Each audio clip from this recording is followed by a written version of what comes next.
Hi, നമസ്കാരം. പുതിയൊരു വീഡിയോയിലേക്ക് എല്ലാവർക്കും സ്വാഗതം. കാലിഫോർണിയയിലെ ലോസ് ആഞ്ചലസ് സിറ്റിയിൽ ഇപ്പോൾ സംഭവിച്ചുകൊണ്ടിരിക്കുന്ന തീ, അതേക്കുറിച്ച് പലതരത്തിലുള്ള വിവരണങ്ങളും റിപ്പോർട്ടിങ്ങും നമ്മൾ കേൾക്കുകയും കാണുകയും ചെയ്യുന്നുണ്ട്. അതിനെക്കുറിച്ച് ചില കാര്യങ്ങൾ സംസാരിക്കുന്നതിന് വേണ്ടിയാണ് ഇത്തരത്തിലൊരു വീഡിയോ ചെയ്യുന്നത്. കാലിഫോർണിയയിലെ വളരെ വലിയ ഒരു സിറ്റിയാണ് ലോസ് ആഞ്ചലസ്. കാലിഫോർണിയ എന്ന സംസ്ഥാനം അമേരിക്കയിലെ തന്നെ ഭൂവിസ്തൃതിയിൽ 3-ാം സ്ഥാനത്ത് നിൽക്കുന്ന സംസ്ഥാനമാണ്. ഈ സംസ്ഥാനത്തിന്റെ വടക്ക് ഭാഗത്ത് ഒറിഗൺ എന്ന സംസ്ഥാനവും തെക്ക് ഭാഗത്ത് മെക്സിക്കോയുടെ ഭാഗമായ ബാഹ കാലിഫോർണിയ എന്ന പ്രദേശം, കിഴക്ക് ഭാഗത്ത് നെവാഡ, അരിസോണ എന്നീ സംസ്ഥാനങ്ങൾ, ഇതിന്റെ പടിഞ്ഞാറ് ഭാഗത്ത് പാസിഫിക് ഓഷ്യൻ. ഇങ്ങനെയാണ് ഇതിന്റെ ഒരു ഭൂപ്രകൃതി പൊതുവായിട്ട് പറയാനായിട്ടുള്ളത്. മറ്റൊരു കാര്യം, കാലിഫോർണിയ എന്ന സംസ്ഥാനം അതിന്റെ ഭൂപ്രകൃതിയിൽ ഭൂരിഭാഗവും ഡെസേർട്ടാണ്.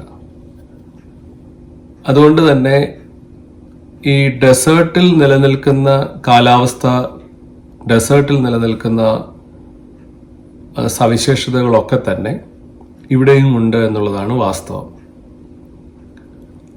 കാലിഫോർണിയ എന്ന സ്റ്റേറ്റ് മറ്റ് സമീപ സംസ്ഥാനങ്ങളായ നെവാഡ, അരിസോണ എന്നീ സ്റ്റേറ്റ് പോലെ ഒരു ആക്റ്റീവ് സീസ്മിക് പ്ലേറ്റിന് മുകളിലാണ് നിൽക്കുന്നത്.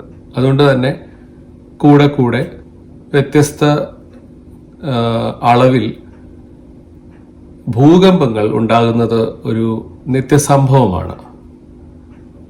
ഭൂകമ്പങ്ങൾ പോലെ തന്നെ ഈ പ്രദേശങ്ങൾ വലിയ തീപിടുത്തങ്ങൾ ഉണ്ടാകുന്നതും ഒരു സ്വാഭാവികമായിട്ടുള്ള കാര്യമാണ്. ഭൂകമ്പം, തീപിടുത്തം തുടങ്ങിയിട്ടുള്ള കാര്യങ്ങൾ കാലിഫോർണിയയിൽ ജീവിക്കുന്ന ആളുകൾക്ക് പരിചിതമായ കാര്യങ്ങൾ തന്നെയാണ്. എല്ലാ വർഷവും ഇത്തരം പ്രശ്നങ്ങൾ ഉണ്ടാകാറുമുണ്ട്.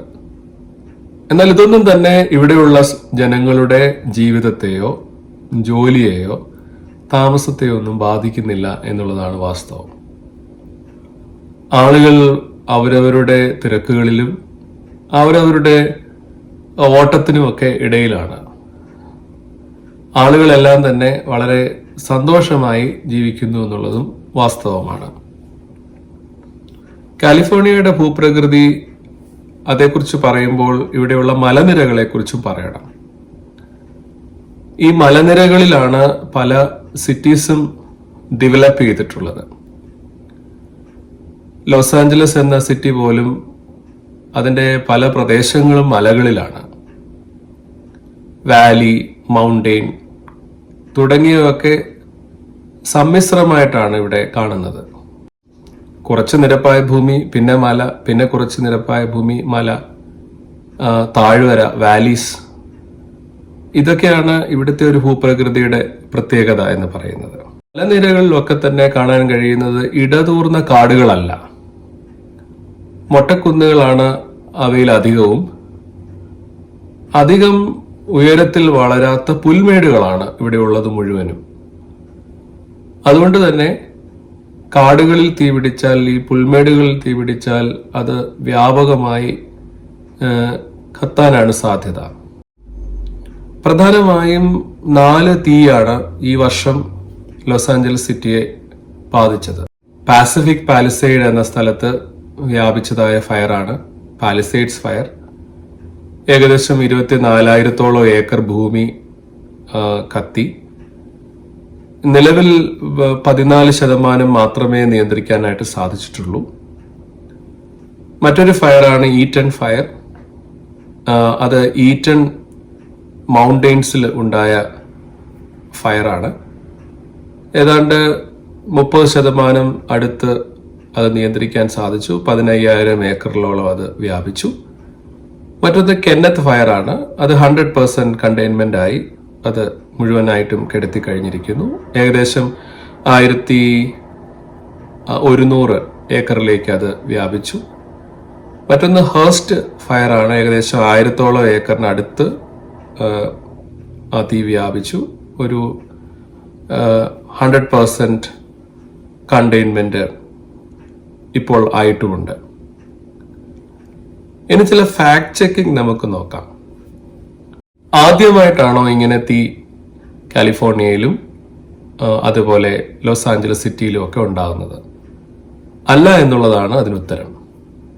കണക്കുകൾ പരിശോധിച്ചാൽ 2024 7,000-ൽ അധികം, ഏതാണ്ട് 7,200-ഓളം വൈൽഡ് ഫയറുകൾ റിപ്പോർട്ട് ചെയ്യപ്പെട്ടു. അതിലൂടെ 3,24,000 ഏക്കറിലധികം ഭൂമി കത്തിപ്പോവുകയും ചെയ്തു. എല്ലാ വർഷവും ഇത്തരം തീ ഉണ്ടാകാറുണ്ട് എന്നുള്ളതാണ് വാസ്തവം. എന്തിന് ഈ തവണ തീ ഉണ്ടായ അൾട്ടഡീന എന്ന പ്രദേശത്തിൽ 1993 വളരെ വലിയൊരു തീ ഉണ്ടായി. ഈ ഫയറിൽ ഏകദേശം 200 വീടുകൾ കത്തി നശിച്ചു. ഇത്തവണ തീ ഉണ്ടായ മാലിബുവില് 2024 തീ ഉണ്ടായി.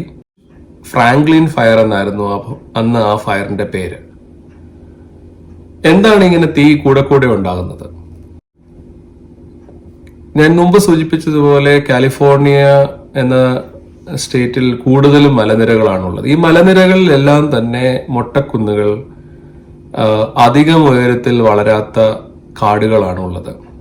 ഈ കാടുകളുടെ ഇടയിലൊക്കെ തന്നെയാണ് ഈ സിറ്റികളിൽ അധികവും നിലകൊള്ളുന്നത്. ഈ മൊട്ടക്കുന്നുകളിൽ തീ പടർന്ന് പിടിച്ചാൽ അത് സാധാരണഗതിയിൽ കത്താൻ വിടാറാണ് പതിവ്. അത് ജനവാസ കേന്ദ്രങ്ങളെ അഫക്റ്റ് ചെയ്യാൻ സാധ്യതയുണ്ടെങ്കിൽ മാത്രമേ അതിനെ നിയന്ത്രിക്കാനായിട്ട് ശ്രമിക്കാറുള്ളൂ. കുറെ അധികം കാടുകൾ കത്തിപ്പോയി പുതിയ ചെടികളും കാടുകളും ഉണ്ടായി വരുന്ന ഒരു രീതിയാണ് നിലനിൽക്കുന്നത്. ഇനി പറയാനുള്ളത്, ഈ തീക്ക് കാരണമായ അല്ലെങ്കിൽ തീയുടെ വർധനവിന് കാരണമായ ഒരു കാറ്റിനെ കുറിച്ചാണ്. ഈ കാറ്റിനെ സാന്റ ആന കാറ്റെന്നാണ് അറിയപ്പെടുന്നത്. സത്യത്തിൽ ഈ കാറ്റ് തുടങ്ങുന്നത് കാലിഫോർണിയയിലല്ല. ഈ കാറ്റ് ആരംഭിക്കുന്നത് കാലിഫോർണിയയുടെ സമീപ സംസ്ഥാനങ്ങളായ നെവാഡയിൽ നിന്നുമാണ്. സത്യത്തിൽ യൂറ്റയിൽ നിന്ന് അത് ആരംഭിച്ച് നെവാഡ സംസ്ഥാനത്തിലേക്ക് കയറി നെവാഡയിൽ നിന്നും അത് കാലിഫോർണിയയിലേക്ക് വരികയാണ് ചെയ്യുന്നത്. അതായത് യൂറ്റ, നെവാഡ പോലെയുള്ള സംസ്ഥാനങ്ങളിലെ ഹൈ പ്രഷർ ബേസിനുകളിൽ നിന്ന് ഈ കാറ്റുകൾ പുഷ് ചെയ്ത് കാലിഫോർണിയയുടെ സതേൺ കോസ്റ്റിലേക്ക് അങ്ങനെ മൂവ് ചെയ്യും. ഇങ്ങനെ മൂവ് ചെയ്യുന്ന സമയത്ത് അത് ആദ്യം എത്തുന്നത് സിയാറ നെവാഡ മൗണ്ടൻ മലനിരകളിലേക്കാണ്. സിയാറ നെവാഡ മലനിരകൾ ഇങ്ങനെ പൊക്കത്തിൽ നിൽക്കുന്നത് കൊണ്ട് ഈ മലനിരകളിൽ തട്ടുന്ന കാറ്റിന് വേറൊരു ദിശ വരികയാണ്. അത് ആ മലനിരകളിൽ തട്ടി കുറച്ച് കാറ്റ് നോർത്തേൺ ഭാഗത്തേക്ക്, സാക്രമെന്റോ, സാൻ ഫ്രാൻസിസ്കോ ഭാഗത്തേക്ക് പോവുകയും ബഹുഭൂരിപക്ഷം കാറ്റിന്റെ ഭാഗം അതിന്റെ തെക്ക് ഭാഗത്തേക്ക് വരികയും ചെയ്യും. തെക്ക് ഭാഗത്തേക്ക് വരുമ്പോൾ അവിടെ കാണുന്നത് മൊഹാവി ഡെസേർട്ടാണ്. മൊഹാവി ഡെസേർട്ടിന്റെ ഇടയിലും പല മലനിരകളുണ്ട്. ഈ മലനിരകളിലെല്ലാം തട്ടി വീണ്ടും കാറ്റിന്റെ ദിശ മാറുകയാണ്. ആ കാറ്റിന്റെ ബഹുഭൂരിപക്ഷം ഭാഗവും പിന്നെ പോകുന്നത് ലോസ് ആഞ്ചലസ് സിറ്റിയുടെ ഭാഗത്തേക്കാണ്. ലോസ് ആഞ്ചലസ് സിറ്റിയുടെ ഭാഗത്തേക്ക് പോകുന്ന കാറ്റിന് സഞ്ചരിക്കാൻ പാകത്തിൽ കാനിയൻസ്, താഴ്വരകൾ ധാരാളമുണ്ട്. അതിലൊരു കാനിയനാണ് സാന്റ ആന കാനിയൻ. ഈ സാന്റ ആന കാനിയനിലൂടെ ഈ കാറ്റ് ലോസ് ആഞ്ചലസ് സിറ്റിയിലേക്കും സമീപ പ്രദേശങ്ങളിലേക്കും വരുന്നത് കൊണ്ടാണ് ഈ കാറ്റിനെ സാന്റ ആന കാറ്റ് എന്നറിയപ്പെടുന്നത്. ഈ കാനിയൻസ് എല്ലാം വളരെ നാരോ ആണ്. കാനിയൻസ് എന്ന് പറഞ്ഞാൽ രണ്ട് മലനിരകളുടെ ഇടയിലുള്ള പ്രദേശങ്ങളെയാണ് കാനിയൻസ് എന്ന് പറയുന്നത്. രണ്ട് സൈഡിലും മലനിരകളാണ്. ഈ മലനിരകളുടെ ഇടയിലേക്ക് വരുന്ന ഈ കാറ്റ് ഈ കാനിയൻസിലൂടെ പോകുമ്പോൾ ഇത് ഹീറ്റഡ് ആകും. ഹീറ്റഡ് ആകുമെന്ന് മാത്രമല്ല, അത് വളരെ വേഗത്തിൽ പുഷ് ചെയ്യും. അതിന് സ്പീഡ് കൂടും. ഈ സ്പീഡ് കൂടുന്ന കാറ്റ് വീണ്ടും സഞ്ചരിച്ച് ലോവർ കോസ്റ്റ് ലാൻഡിലേക്ക്, താഴ് ഭാഗങ്ങളിലേക്ക് എത്തുകയാണ്. ഈ കാറ്റ് ഒരു ദിവസം കൊണ്ടോ 2 ദിവസം കൊണ്ടോ തീരുകയില്ല. ഇത് ചിലപ്പോൾ ആഴ്ചകളോളം നിൽക്കുകയും ചെയ്യും. ഈ കാറ്റ് വളരെ ചൂടുള്ള കാറ്റാണ്. തണുപ്പ് കാലത്ത് തണുപ്പും ഉണ്ടാകാറുണ്ട്. എന്നാൽ ഈ കാറ്റിന്റെ ഗതി നമുക്ക് ഏകദേശമൊക്കെ പ്രഡിക്റ്റ് ചെയ്യാനായിട്ട് സാധിക്കുകയും ചെയ്യും. ഈ സാന്റ ആന കാനിയനിലൂടെ വരുന്ന കാറ്റ് പിന്നെ കോസ്റ്റൽ ഭാഗത്തേക്കാണ് പോകുന്നത്. കോസ്റ്റൽ ഭാഗത്താണ് ലോസ് ആഞ്ചലസ് സിറ്റി സ്ഥിതി ചെയ്യുന്നത്. കാറ്റിന് വേഗത ഉള്ളതുകൊണ്ട് തന്നെ വളരെ വ്യാപകമായ നാശനഷ്ടങ്ങളും ഈ കാറ്റ് കൊണ്ടുവരുമെന്നുള്ളതാണ് വാസ്തവം.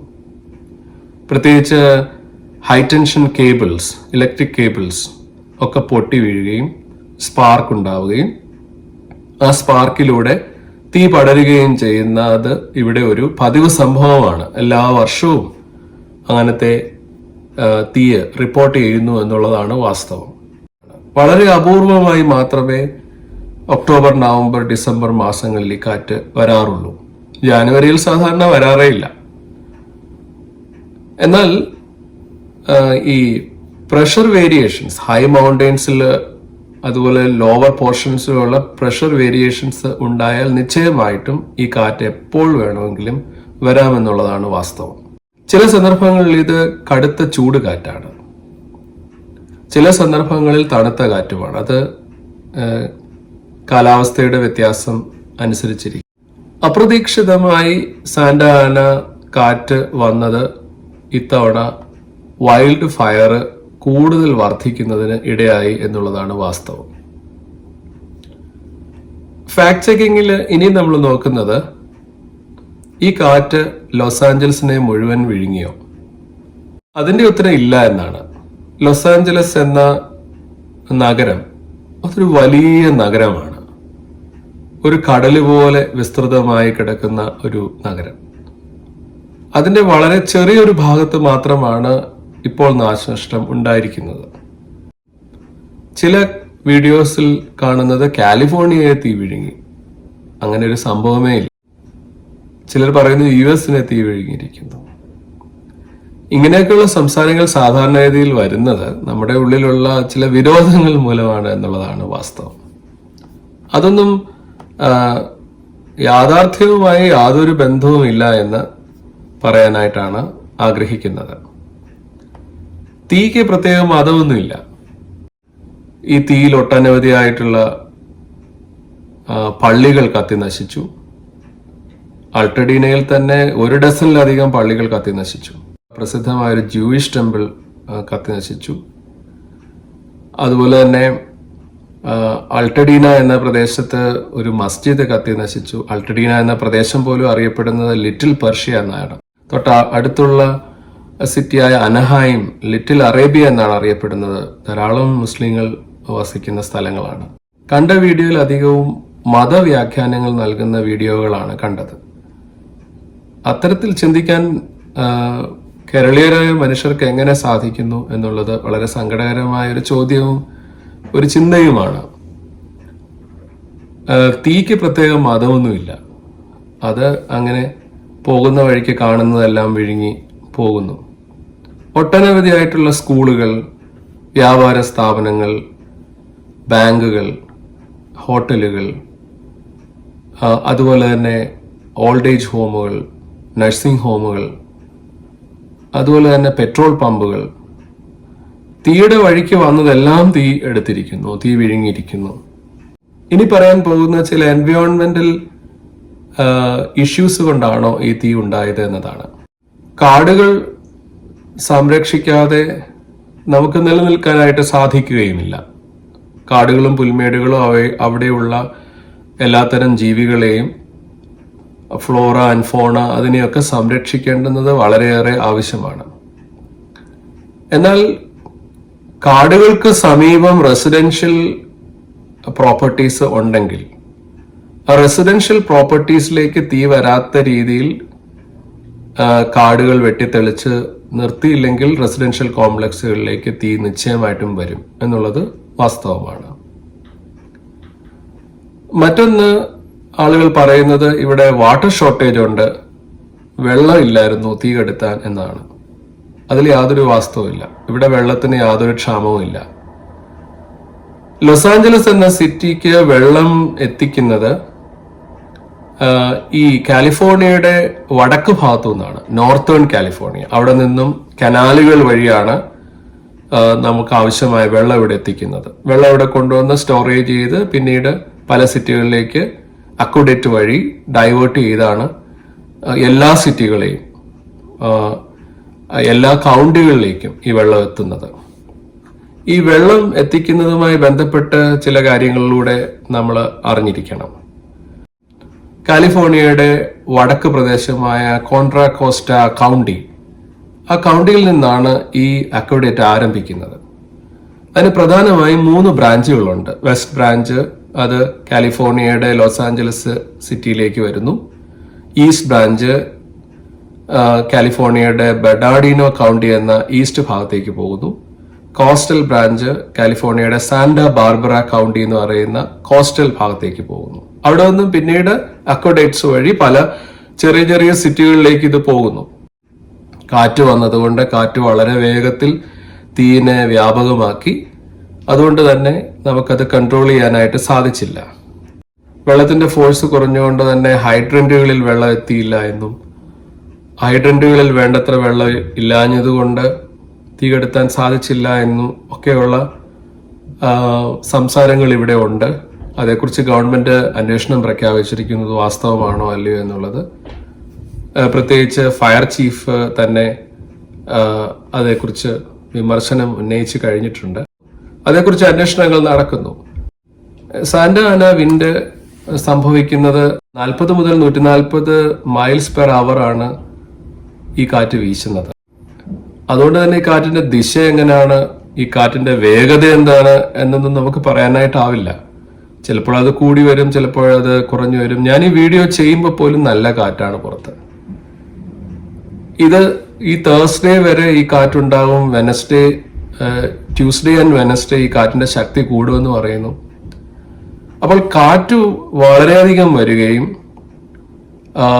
തീ നിയന്ത്രണ വിധേയമാകാതിരിക്കുകയും ചെയ്തതാണ് ഈ പ്രശ്നം ഇത്രയധികം ഉണ്ടായതെന്നുള്ളതാണ് വാസ്തവം. ചില വീഡിയോയിൽ കണ്ടു അമേരിക്കയ്ക്ക് ഒന്നും ചെയ്യാൻ സാധിക്കുന്നില്ല. എത്ര വികസിതമായ ഒരു രാജ്യത്ത് എന്താണിത് ചെയ്യാൻ സാധിക്കാത്തത്, തീയെ കൺട്രോൾ ചെയ്യാനായിട്ട് സാധിക്കാത്തത്? ഇത്തരം ഒരു കാറ്റും അതേ തുടർന്ന് വ്യാപകമായ തീയും വന്നാൽ ഒരു രാജ്യത്തിനും പിടിച്ചു നിൽക്കാനാവില്ല. ചില ആളുകൾ പറയുന്നുണ്ട് കാനഡയും മെക്സിക്കോയും ഒക്കെയാണ് സഹായത്തിന് വരുന്നത് എന്ന്. കാനഡയും മെക്സിക്കോയും ഒക്കെ സഹായത്തിന് വരുന്നത് വളരെ നോർമലായ ഒരു കാര്യമാണ്. കാരണം കാലിഫോർണിയ എന്നത് കാനഡയ്ക്കും മെക്സിക്കോയ്ക്കും സമീപം സ്ഥിതി ചെയ്യുന്ന ഒരു US സ്റ്റേറ്റ് ആണ്. കാനഡയിൽ നിന്ന് ഇങ്ങോട്ടും ഇവിടെ നിന്ന് കാനഡയിലേക്കും സഹായങ്ങൾ പോകുന്നുണ്ട്. മെക്സിക്കോ എന്ന രാജ്യത്തെ കാലിഫോർണിയ സപ്പോർട്ട് ചെയ്യുന്നുണ്ട് പലതരത്തിലും. മെക്സിക്കോയും കാനഡയും വന്നതുകൊണ്ടാണ് തീ നിയന്ത്രണ വിധേയമാകുന്നത് എന്നുള്ള വ്യാഖ്യാനങ്ങളൊക്കെ യാതൊരു അർത്ഥവുമില്ല. 10,000-ലധികം കാലിഫോർണിയൻ ഫയർ ഫൈറ്റേഴ്സ് മുന്നണിയിൽ നിന്ന് ഈ തീയെ നിയന്ത്രണ വിധേയമാക്കാനായിട്ട് പരിശ്രമിച്ചുകൊണ്ടിരിക്കുകയാണ്. ഏത് രാജ്യത്തിനും ഇങ്ങനൊരു സ്ഥിതി വന്നാൽ ഒരു കാരണവശാലും പിടിച്ചു നിൽക്കാൻ നമുക്ക് കഴിയുകയില്ല. നമ്മുടെ സംവിധാനങ്ങൾ അത്തരത്തിലുള്ളതല്ല. ഇവിടെ ഇത്തരം പ്രയാസങ്ങളൊക്കെ വരുമ്പോൾ സഹായം കിട്ടുന്നതിനായി കാനഡയ്ക്ക് ലീസിന് കൊടുത്തിട്ടുണ്ട് പല ജോലികളും. തീ അണയ്ക്കുന്നതുമായി ബന്ധപ്പെട്ട പല ജോലികളും, അത് ഹെലികോപ്റ്റേഴ്സ് ആയാലും അതുപോലെ തന്നെ സ്കൂപ്പർ ആയാലും, ഇതൊക്കെ ലീസിന് കൊടുത്തിട്ടുണ്ട് കാനഡയ്ക്ക്. സോ ഡെഫിനറ്റ്ലി കാനഡ അത്തരം സഹായങ്ങൾ കാലിഫോർണിയയ്ക്ക് ചെയ്യും. ഇത് കാലിഫോർണിയ മാത്രമല്ല ഇത്തരം സഹായങ്ങൾ കാനഡയിൽ നിന്ന് വാങ്ങുന്നത്. പല സംസ്ഥാനങ്ങളും, ഈ അടുത്ത് തന്നെ ജസ്റ്റിൻ ട്രൂഡോ അത് പറഞ്ഞു കഴിഞ്ഞു, പല സംസ്ഥാനങ്ങളും, കാലിഫോർണിയ ഉൾപ്പെടെയുള്ള പല സംസ്ഥാനങ്ങളും കാനഡയിൽ നിന്ന് ഇത്തരം ലീസ് സഹായങ്ങൾ വാങ്ങുന്നുണ്ടെന്നുള്ളതാണ് വാസ്തവം. പ്രത്യേകിച്ച് പവർ സപ്ലൈയുടെ കാര്യത്തിൽ, മറ്റ് പല കമ്മോഡിറ്റീസ് മാനുഫാക്ചേഴ്സ് ഈ വക കാര്യങ്ങളിലൊക്കെ തന്നെ തൊട്ടടുത്ത രാജ്യമായ കാനഡയെ US പല സംസ്ഥാനങ്ങളും ആശ്രയിക്കുന്നുണ്ടെന്നുള്ളത് വാസ്തവം തന്നെയാണ്. ഈവൻ കാനഡയുടെ കയറ്റുമതിയിൽ ബഹുഭൂരിപക്ഷവും അമേരിക്കയിലേക്കാണ്. അവരുടെ സമ്പത്തിന്റെ പ്രധാന സ്രോതസ് പോലും ഇത്തരം കയറ്റുമതികൾ, മാനുഫാക്ചേഴ്സ്, ഇത്തരം ലീസുകൾ, ഇത്തരം ട്രേഡുകളിലൂടെയാണ് ഉണ്ടാകുന്നത് എന്നുള്ളതാണ് വാസ്തവം. മറ്റൊരു കാര്യം പറയാനുള്ളത്, എന്താണ് ഇത്രയധികം തീ ഉണ്ടാകുന്നത്, ഇത്രയധികം വീടുകൾ എന്താണ് കത്തുന്നത്? ഇവിടുത്തെ വീടുകളെല്ലാം തന്നെ തടികളിൽ നിർമ്മിച്ചിട്ടുള്ളതാണ്. അതുകൊണ്ട് തന്നെ തീ വന്നാൽ തടികളിൽ നിർമ്മിച്ചിട്ടുള്ള വീടുകൾ വളരെ വേഗം കത്തും. ഒരു വീട് കത്തിയാൽ തൊട്ടടുത്ത വീടുകൾ കത്തും. ഇത് വളരെ സ്വാഭാവികമാണ്. മറ്റൊന്ന്, ഇത്രയധികം തീ ഉണ്ടായിട്ടുകൂടി ഗവൺമെന്റ് വളരെ കാര്യമായി പരിശ്രമിച്ചതിന്റെ ഫലമായിട്ടാണ് മരണസംഖ്യ വളരെ കുറഞ്ഞു നിൽക്കുന്നത്. ഇവിടുത്തെ ഗവൺമെന്റ് വളരെയധികം വേഗത്തിൽ, എളുപ്പത്തിലാണ് ഈ കാര്യങ്ങളൊക്കെ ചെയ്യുന്നത്. റെസ്ക്യൂ ഓപ്പറേഷൻസ്, ഇവാക്യുവേഷൻ ഓപ്പറേഷൻസ് നടത്തുന്നത്. വളരെ വേഗത്തിൽ അലാംസ് എത്തുന്നു, ആളുകളെ അലേർട്ട് ചെയ്യുന്നു, ആളുകൾ ഒഴിഞ്ഞു പോകണമെന്ന് പറയുന്നു. ഈ തീയുടെ ഇടയിൽ ചില അനിഷ്ട സംഭവങ്ങൾ ഉണ്ടാകുന്നത് റിപ്പോർട്ട് ചെയ്യപ്പെട്ടിട്ടുണ്ട്. ചില ആളുകൾ തീ മനഃപൂർവ്വം കത്തിക്കാനായിട്ട് തീക്കിടയിലേക്ക് തീ വർദ്ധിക്കുന്നതിന് കാരണമായ സാധനങ്ങൾ, ചെറിയ ഗ്യാസ് കുറ്റികൾ പോലെയുള്ള സാധനങ്ങൾ വലിച്ചെറിഞ്ഞ് തീ കൂട്ടുന്ന സംഭവങ്ങൾ ഗവൺമെന്റിന്റെ, പോലീസിന്റെ ഒക്കെ ശ്രദ്ധയിൽപ്പെട്ടിട്ട് അവരെ അറസ്റ്റ് ചെയ്തു. ആർസൺ എന്നാണ് ആ കുറ്റത്തിന് പറയുന്നവർ. അതൊരു ക്രൈമാണ്, ആർസൺ.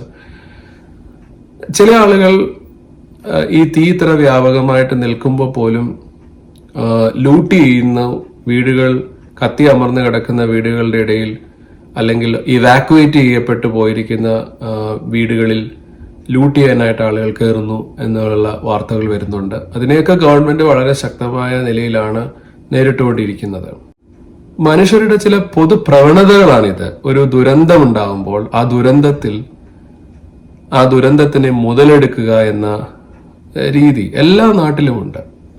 മോഷണം ഈ ദുരന്ത മേഖലയിലും സംഭവിക്കുന്നുണ്ട്. അതെല്ലാ രാജ്യങ്ങളിലും സംഭവിക്കാറുണ്ട്. ഞാൻ ഈ വീഡിയോ ചെയ്യുന്നതിന് കാരണം, ഈ ഉണ്ടായ തീ അത് മത രീതിയിൽ ചിന്തിച്ച് അതിനെ മതത്തിന്റെ നിറം കൊടുത്ത് സംസാരിക്കുന്ന മനുഷ്യരെ, മീഡിയാസിനെ നമ്മൾ കാണുന്നുണ്ട്. പ്രത്യേകിച്ച് കേരളത്തിലെ ചില മീഡിയ, അത് വിഷ്വൽ മീഡിയ പോലും, വളരെ പ്രസിദ്ധമായ സാറ്റലൈറ്റ് ചാനൽസ് പോലും, അതൊന്നും അത്ര നല്ലതല്ല. കേരളം പോലൊരു സംസ്ഥാനത്ത് മനുഷ്യർ ഇടകലർന്ന് ജീവിക്കുന്ന, സംസ്കാരങ്ങൾ ഇടകലർന്ന് ജീവിക്കുന്ന, വിവിധ മതത്തിലുള്ള മനുഷ്യർ ഇടകലർന്ന് ജീവിക്കുന്ന ഒരു രാജ്യത്തിൽ നമ്മൾ വളരെ സങ്കുചിതമായി ചിന്തിക്കുന്നു എന്നുള്ളതാണ് വാസ്തവം. അത് വളരെ സങ്കടകരമായ കാര്യമാണ്. ഈ നാട് വളരെ വേഗത്തിൽ ഇതിനെയൊക്കെ മറക്കും. ലോസ് ആഞ്ചലസിൽ നിങ്ങൾ കത്തി അമർന്ന് കണ്ട അൾട്ടഡീന, ഇതിനു മുമ്പും തീ കത്തി പോയ സ്ഥലങ്ങളുണ്ട്. മാലിബു, ഇതിനു മുമ്പും തീ കത്തിയിട്ടുണ്ട്. പാസഡീന, ഇതിനു മുമ്പും തീ കത്തിയിട്ടുണ്ട്. ഇവിടെയുള്ള പല സ്ഥലങ്ങളും, ചീനോ, അതുപോലെ തന്നെ കൊറോണ തുടങ്ങിയിട്ടുള്ള സ്ഥലങ്ങളിലൊക്കെ തന്നെ തീ കത്തിയിട്ടുണ്ട്. എന്നാൽ ഈ സ്ഥലങ്ങളൊക്കെ തന്നെ വളരെ വേഗത്തിൽ തിരിച്ചു വരും. ഇവിടെ അതിനുള്ള പണമുണ്ട്, ഇവിടെ അതിനുള്ള സാഹചര്യങ്ങളുണ്ട്, ടെക്നോളജി ഉണ്ട്, വളരെ വേഗത്തിൽ തിരിച്ചു വരും.